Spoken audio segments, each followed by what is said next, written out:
Hello again.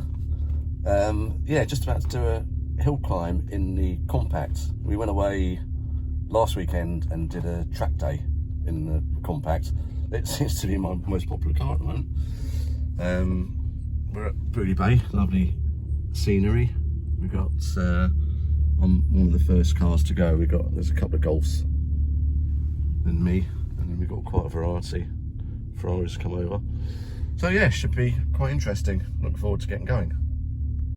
Yeah, I was really looking forward to the first hill climb of the year, and this was the first run. I got about as far as the first corner, and then tried using the hydraulic handbrake, and it just didn't do anything. It just sort of slowed me down a bit. So yeah, and it sort of went downhill from there. I don't know why, because normally I can go ages without driving, just jump in the car and I feel quite confident with it. I know I can put it where I want it, but I just wasn't feeling it this day. It just wasn't, I wasn't driving my normal self.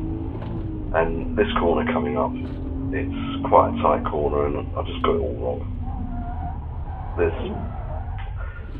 You don't see many cars spin that way around going into that corner. It just wasn't feeling it. And then I think it was the next run or the run after, I did the same corner. It just went all wrong again. Here we go. Yeah. Locked up, overspan it, and then, oh, nasty. Caught the inside of the corner with the rear right and took a big chunk out of it. But the bead was still one in place, so it held up. I think I did another couple of runs after that. I think I got one decent run, or all-rightish run. Nothing was as good as I have done before, but yeah, it was all good fun. Anyway, here's the brakes now.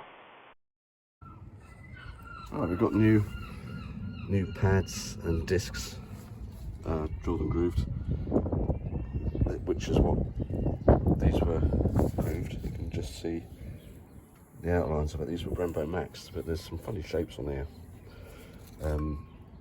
Discs weren't as bad as I thought they were, but there's not a lot of life left in that one.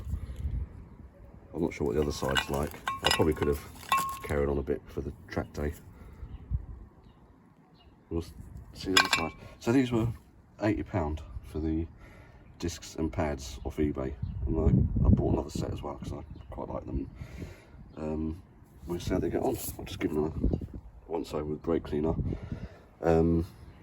My wind back tool, tyre lever,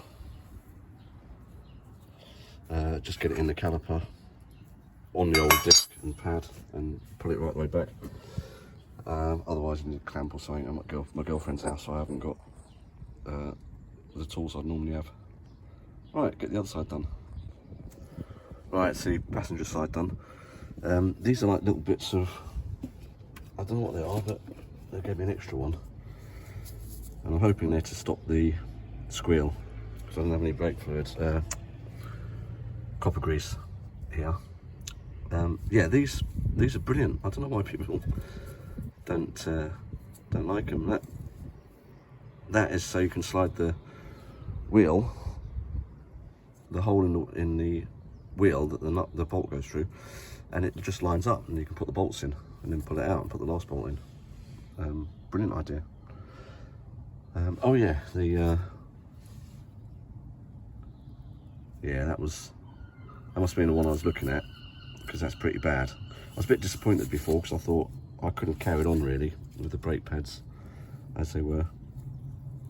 That's just damage from me putting a screwdriver in to pry them back to get the piston right the way back in. But yeah, I don't think that would have survived much longer. The trouble is when they get thin, they get hot and they start coming away from the backing. So I do think I made the right decision. Right, so I'll get the wheel on and then bed them in. I've got new back rear discs because I'm trying to get the hydraulic handbrake to work. But what I'm going to do is put a 0.5 master cylinder on the handbrake so I can get more pressure onto the rears. And that way, I'm going to have to bleed them anyway, so I might as well leave the rear discs until I do the cylinder, which I only ordered yesterday, so it'll be a few days before that gets down. Right.